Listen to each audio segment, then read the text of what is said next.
Hi,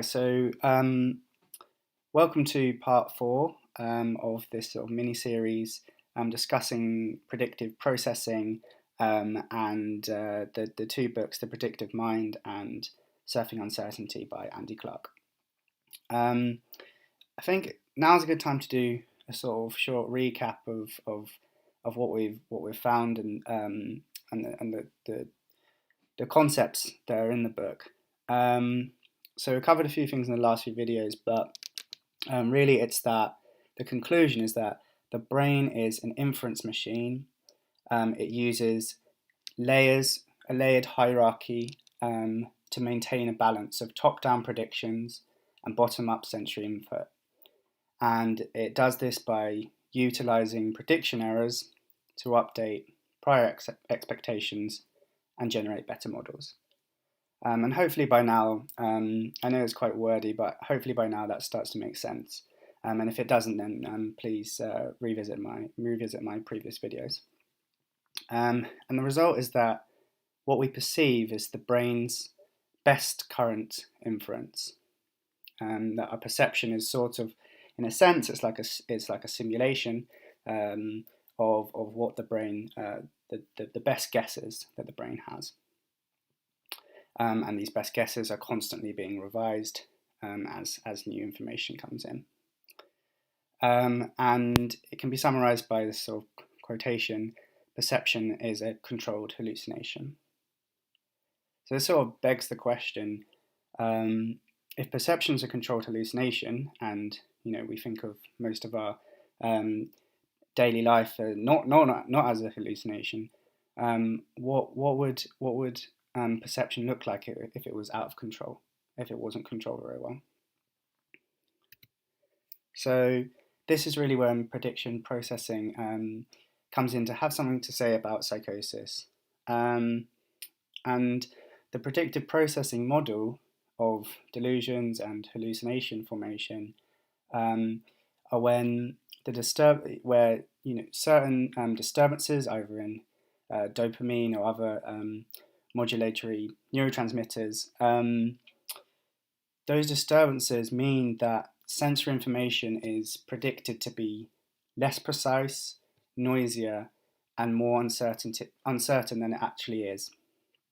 And if we just think back to the last video about precision expectations, this means that they've got low precision expectation on incoming sensory information.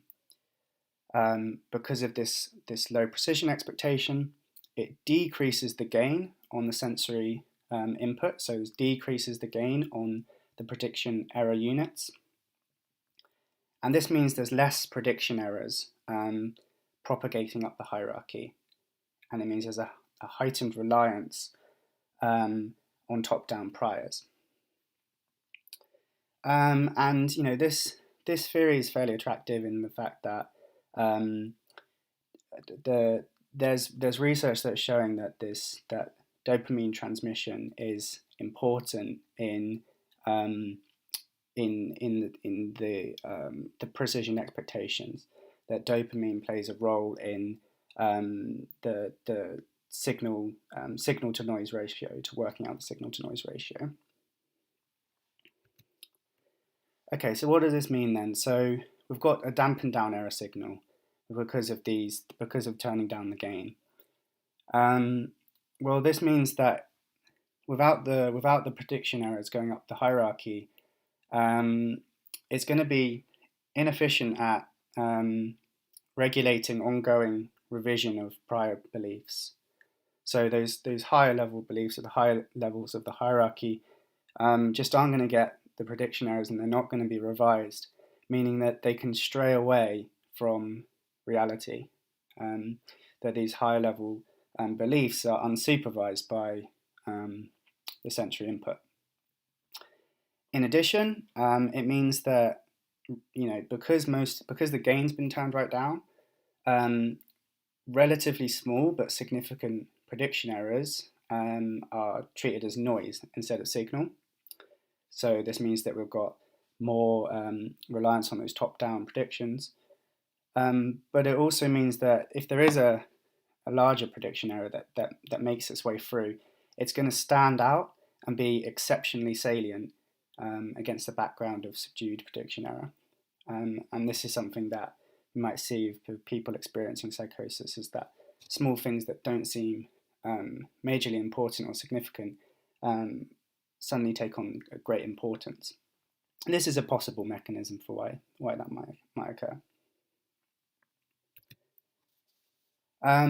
So under this sort of model, then we can see the delusions are conceived of as wild hypotheses that are permitted to reign unchecked by sensory evidence.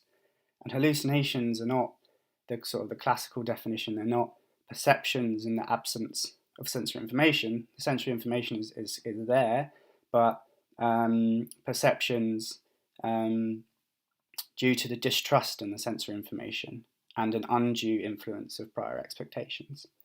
And that seems to be reflected in the research as well, that the expectations have undue influence over the perceptions. Okay, so that just covers a little, one sort of consequence of predictive processing.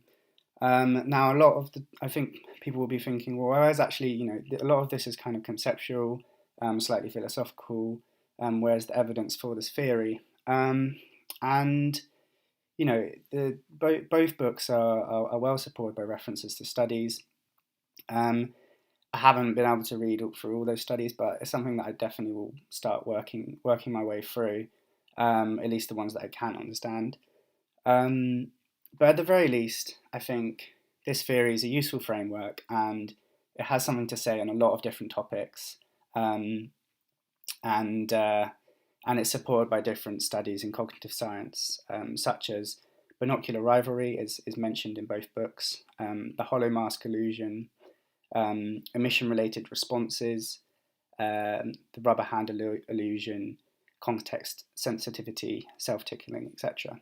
I won't explain. I won't go through all of these, but these are some of the experiments, and then using predictive processing to make sense of the results from those different experiments. Okay, so there are many other topics under the banner of prediction processing. Not least to say action in the motor system, emotion, and consciousness.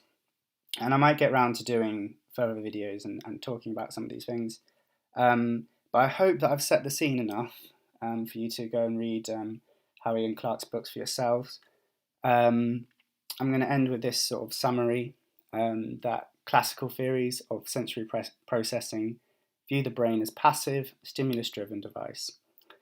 By contrast, predictive processing emphasizes the constructive nature of perception, viewing it as an active and highly selective process. In predictive processing, top-down processing is happening all the time, and it's a core feature of brain function. I'm going to leave some links in the description for further reading, so please check those out if you're interested. And I apologise if I've made any errors throughout these videos. I make no claim to be an expert, but in the spirit of predictive processing, do let me know so I can update my current model. I hope you've enjoyed this short series, and yeah, let me know if you want any more content on the topic.